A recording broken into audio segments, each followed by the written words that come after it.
Well, hello to all you movie lovers out there. Jeffrey Michael here, and welcome to another Oscar Hopefuls edition of Jeffrey Michael's Movie Reviews Extravaganza, Part 3. That's right, this is Part 3 of my 4-part Oscar Hopefuls movie review videos.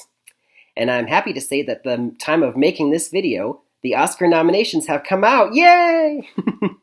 And I am proud to say that the two movies that I will review in this video have both been nominated for Oscar nominations for the 90th Academy Awards. And they are I, Tonya and The Post.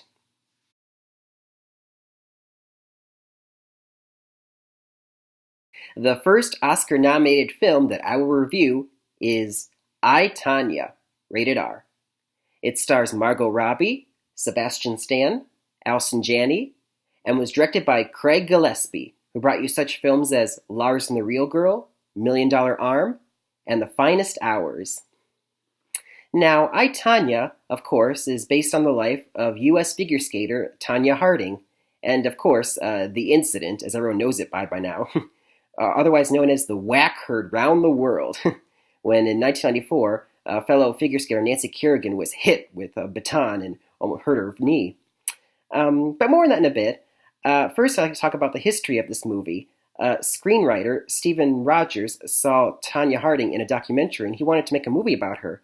And so he set out, and he was able to secure interviews with the real-life Tonya Harding and her ex-husband, Jeff Gillooly, to get the whole story.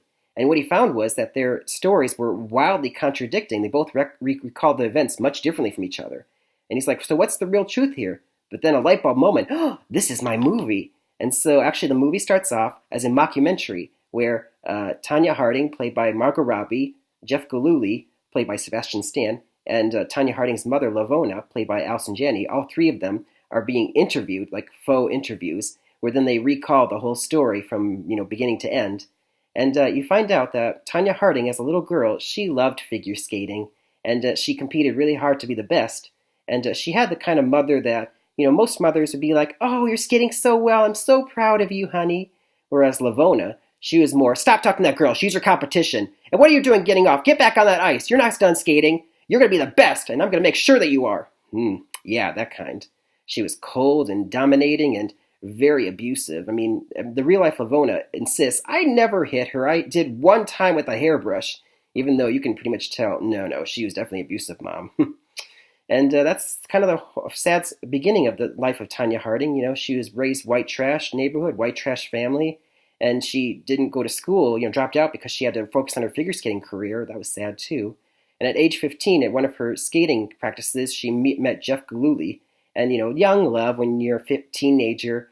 And then, find out, he's charming and he's also very calculating because you find out later on he's even more abusive, if that's possible, than her mother was. And, she felt that she deserved to be in an abusive relationship because of, her mother raised her that way. It's a sad story, initially. And then as the movie goes on, she, competes in figure skating competitions, go to nationals, and you find out, one of the points that the movie makes, early on, we find out that as a figure skater, you're judged also on your appearance. And Tonya Harding was not a girly girl at all. She was a tomboy, she liked to dress manly. And so she thought she was being treated unfairly. She's like, stop judging me on my hair and my dress, and judge me on my amazing skating abilities, which is what this is all about. And it's true, too, because Tonya Harding, if you remember, she was a great figure skater. I mean, she could do a triple axel. I mean, for those who don't know, in figure skating, triple axel is the hardest move to pull off. In fact, only a handful of people in the history of figure skating have been able to do it. And Tonya Harding could land them easily. And she unfortunately stumbles during the 1992 Olympics, and she gets 4th place, and Nancy Kerrigan gets 3rd place, and Christy Yamaguchi, remember, got gold that year. And so she felt defeated and wasn't sure she could ever skate again after that. And then they find out that the next Winter Olympics are happening in 1994, 2 years later. And she's all excited to start skating again, but she wonders if she can actually win this time.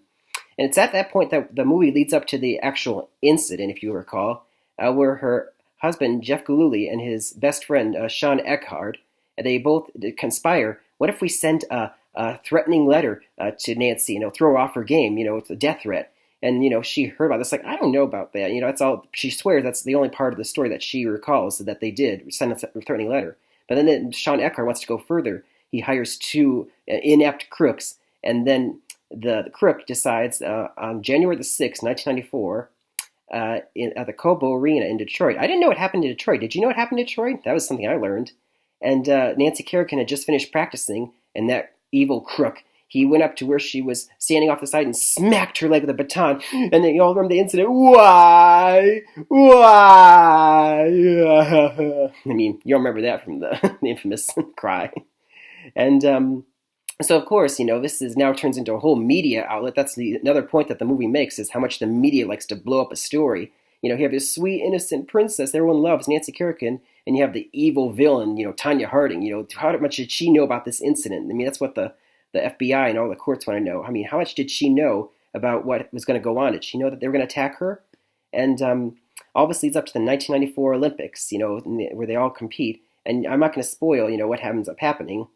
But let me just say, though, that that's an incident that, becomes a part of Tonya Harding's life for the rest of her life. That's all she's going to be known for now, something that she had nothing to do with. And that's another, lesson to take from the movie. Overall, everyone, this was a great mockumentary movie. Some people might say that, it treats domestic violence too lightheartedly. But I disagree. I mean, I understood exactly how bad the domestic violence was watching the movie. And this is a story that's so bizarre. I mean, you kind of have to present it like a dark comedy because you can't but laugh at the whole situation, how ridiculous it ended up getting. And overall, the accolades that this movie's made, it got nominated for 3 Oscars. One of the Oscars was for film editing, and the other 2 went to acting. I mean, Margot Robbie, she definitely deserved her Best Actress nomination. Oh my gosh. I mean, she was tough and blunt and told it like it was, and there was no hint of her Australian accent either. She did a great job playing her. But the real MVP of this film was Allison Janney, everyone.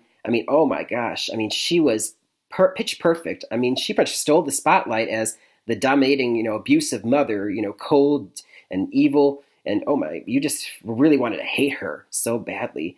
And yeah, I really hope that she wins the Best Supporting Actress for, at the Academy Awards. She deserves it. And overall, everybody, this movie I would give a B+. It wasn't perfect. There are a couple flaws, but if you want to see a movie that has great acting performances, by our 2 main girls, then this is definitely one you want to see. See before the Academy Awards come out, so get going. Hurry up.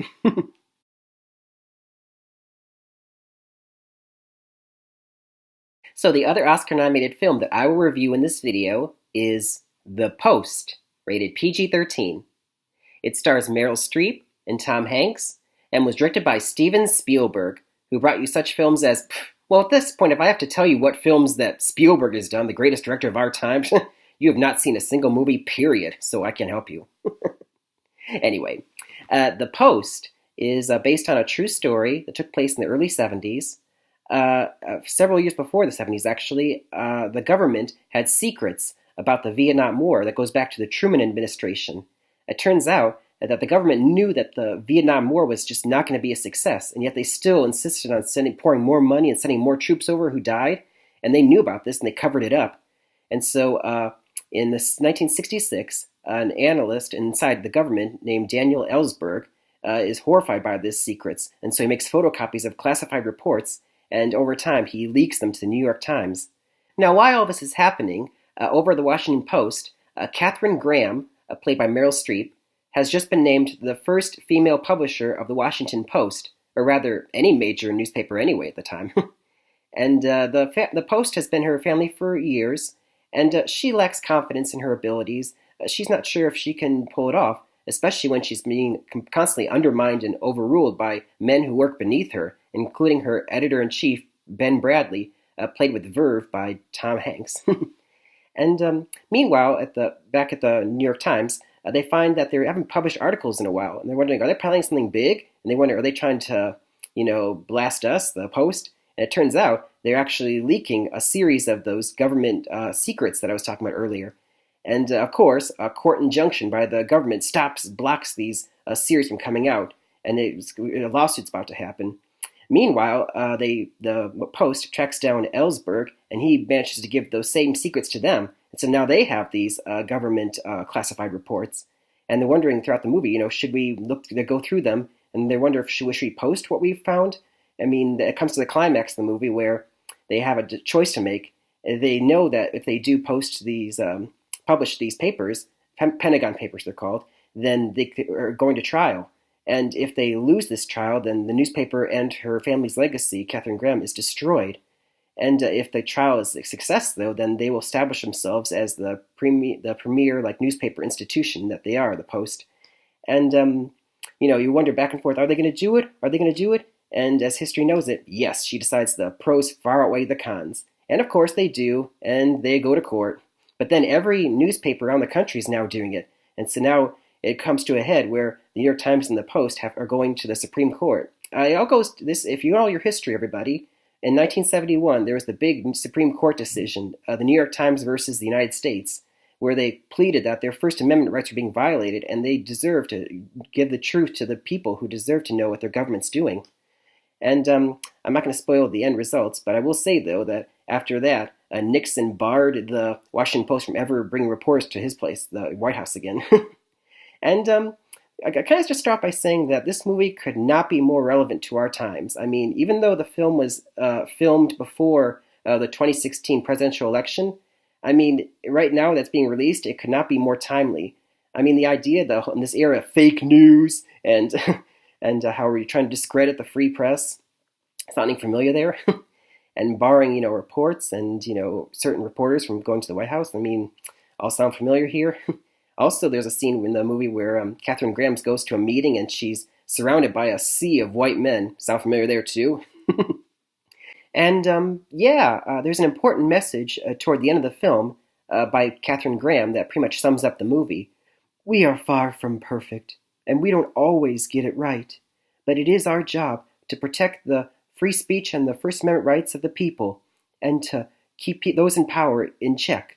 Because, power can be addictive and corruptive, and so it's the job of a free press to make sure those in power stay in check. They don't abuse their power, and that's more relevant now than ever. Overall, everyone, this film I thought was one of the best of the year, and I'm not even kidding there. I mean, it got nominated for 2 Oscars, too. One for Best Picture, well-deserved, and one for Best Actress, Meryl Streep. I mean, Meryl Streep, she gave one of the best performances of her career, in my opinion. I mean, she underplays the role the whole time, but she's, captures your gaze, and she, is commanding in her role as this woman who's trying so hard to keep it together when she feels, small in a male-dominated world. And she has well earned her 21st Oscar nomination. I mean, that's a record, broke her own record again. I do feel bad, though, that Spielberg, he directed so handsomely and elegantly the film, and he didn't get a nomination. And neither get Tom Hanks. I mean, what the F? I mean, Denzel Washington and Roman J. Israel Esquire, whatever that film was, whatever. I thought Tom Hanks deserved it more. But anyway, life. And overall, everyone, I give this movie an A-. It's a really great movie. It's a really good movie. Not quite great, but still one of the best of 2017. And if you want to see a really good, movie in time for the Oscars, see this one, please. Quick. Hot off the press.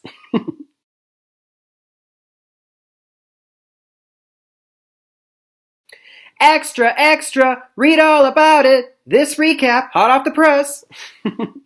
Recap, everybody. I, Tonya, B+.